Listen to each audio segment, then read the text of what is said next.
ESA funds means that you still must adhere to the state's standard of education, and with the advisory board having power to determine which of your expenses count as learning, won't this just introduce a new way for the state to control what kids learn by awarding and withholding money? Ben? I'm happy to answer these questions. I feel like I'm being selfish with the microphone at some point. I'd be happy to answer that. The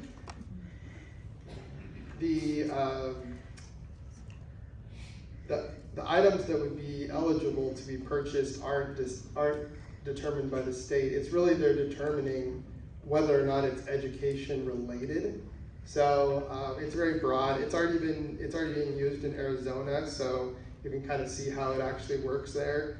There is no testing mechanism. You're not being tested to Common Core or any requirements for testing. That's a common complaint by I'd say the education establishment is that we're not testing. So they're like, how do we know? What's the accountability mechanism? My answer is the best accountability mechanism is the parents of the child. And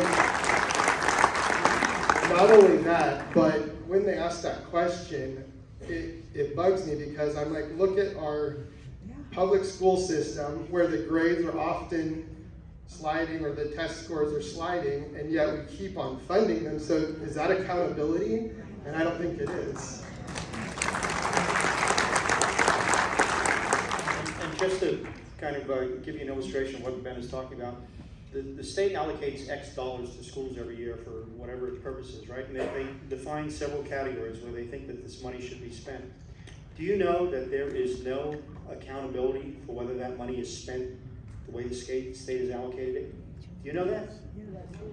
So that if $2 million is allocated to a school and the allocation is to fix the roof and to pave the sidewalks and to restripe and to raise teachers' salaries, they could just take that money and build a gymnasium. Just like that. So accountability is important. This ESA bill, I think, does more for accountability than the current structure that we have with the public education system. All